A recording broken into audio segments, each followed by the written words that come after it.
And so what do the Steelers need to do to win this week's game? We're about to find out because it's time for AFC North tracking. Brought to you by ProGrass Turf.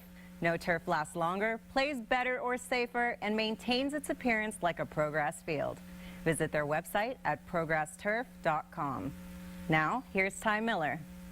Thank you, Liz. This week, the black and gold take on the green and gold, Steelers versus Packers. The AFC North taking on the NFC North. One team looking to regain respect, the other team looking to make the playoffs. Joining me for AFC North tracking are Dee Thompson, Tom Plungen, and the president of ProGrass Turf, Mr. Robert Thomas. And we'll call you Bobby for this segment because I know you like that better. So let's start with the AFC North track standings. In the AFC North, Cincinnati 9-5, Baltimore 8-6, Pittsburgh 6-8, and Cleveland 4-10. Big win over the Bengals last week, 30-20. We have to talk about our impressions of that. And Bobby, since you're here first, we'll take your impressions of that win.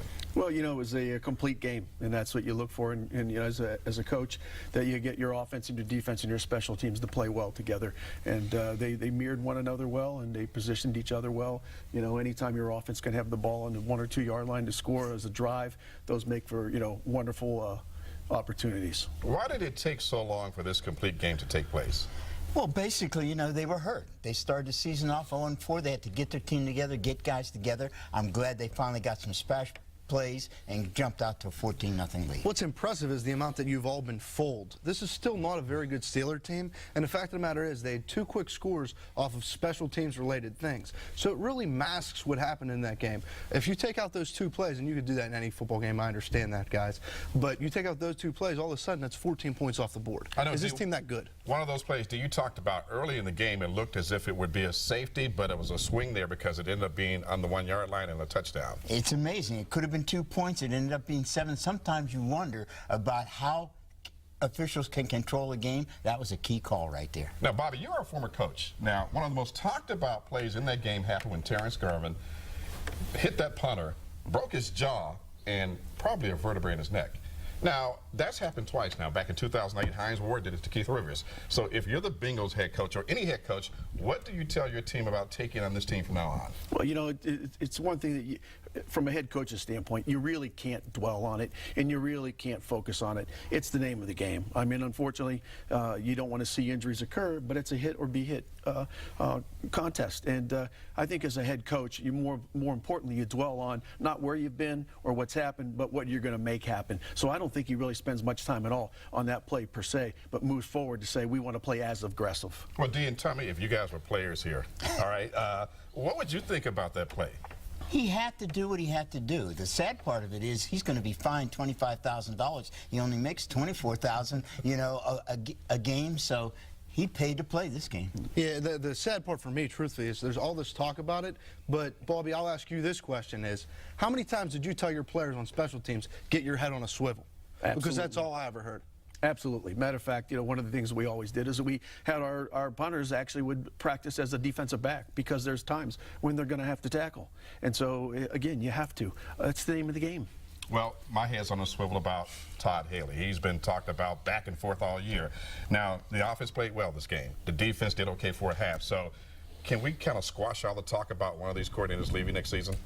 Yeah, you really should. I think this game they both earned a chance to come back, both Haley and LeBeau.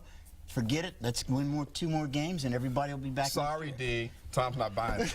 No, I mean, you can't buy that, and you base it on 1 game. That's silly. You don't base firing and hiring at any other job based on 1 quarter. So the fact of the matter is, Dick LeBeau has really struggled to ignite this defense to be a turnover machine, and that's what you need. And that's why Dick needs to move on. But Todd's made it possible for Ben to have his best season where he's staying off the carpet as well as not turning the football over.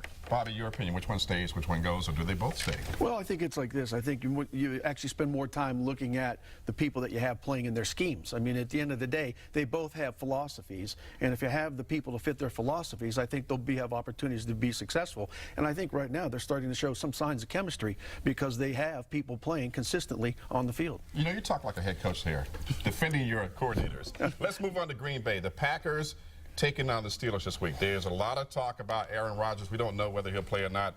Quickly, would you play a healthy Aaron Rodgers, or would you save him if he's unhealthy? No, if he's healthy, I play him, but Flynn's going to play. Rogers not going to play in this game. You know what? You play Aaron Rodgers in a box, you play him with a fox, you play him here or there, you play him anywhere. I mean, this guy is this good. We're talking about an NFL MVP. You need to have him on the field, irregardless if you have to tape up his other arm, get a cuckoo bird to sit on there like they did with Terry Bradshaw. You need him in this game. There are a lot of ex-Steeler coaches in this game, Kevin Green, Darren Perry. How much of a difference will that make for the Packers? Oh, I think it's, you know, you look at it as potentially an advantage, but I don't think it makes any difference at all. I think it ends up coming down to the people on the field, those people that are playing the game, you know, and the attitudes of the players during the contest. Okay, we're AFC North tracking here. Got to talk about the Ravens and the Bengals and the Browns. This week, the Ravens, they take on Baltimore, take on New England in Baltimore. Who wins? I actually like New England. I think Brady, man, at this time of the year is tough to beat. Yeah, New England as well for the same reason. Tom Brady is just electric when it comes to winning close games. I agree. I'm New England. I think New England's going to come to play. All three of you guys taking New England? Baltimore's going to win that game. The Ravens are hot right now. If they get to the playoffs, they're going to be dangerous.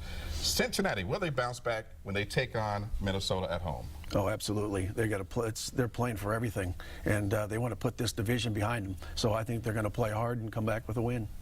Minnesota doesn't have the best player on their team. They can't prepare enough to win. Cincinnati dominates at home. It's at home they win. I do agree. I think the Bengals bounce back this week, and only because we have to. We're AFC North tracking. The Browns are in the AFC North.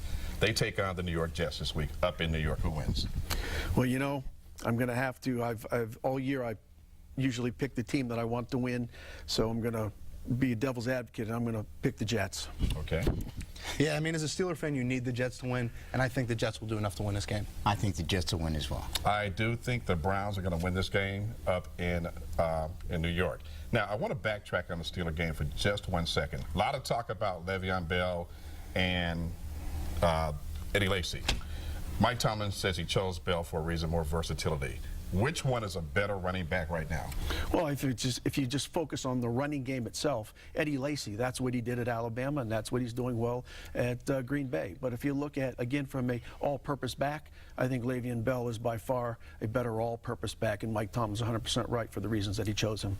Yeah, and I credit that to more. Do you want an Eddie George out of your backfield, or do you want a Marshall Faulk? And Le'Veon Bell has the ability to be a Marshall Faulk type running back, and people don't understand that, his ability to make people miss in space. Which one quickly, Dean? Great third down back. I like Le'Veon Bell. I like Eddie Lacy. That will do it for AFC North tracking. Coming up, more on the Steelers and Packers. And Steeler ladies tell us what guys should stay and which ones should go. We're coming back in moments. We're back, and before we make our predictions on the Steelers and Packers, let's talk about the state of PA's other team, the Eagles. This week they take on Chicago in Philly. Who wins? Oh, I like what Chip Kelly's done with the ball club, and I think the Eagles win at home. I like the Eagles at home. I like the Bears, 2 great receivers on the team. 2 and 2. I like the Bears as well. Now the game we're all focused on during the entire show, Steelers versus Packers. Tom, your pick. Unfortunately, Steeler fans, I will tell you again, they're not going to the playoffs. Steelers losing Green Bay. I like the Steelers. I think they're going to end up 8-8. Well, I think the Steelers bring the defense and the offense and special teams that they showed this week. They'll be successful in Green Bay. I like the Steelers too, but the Packers are going to win. And that's going to do it for this edition of Championship Chase.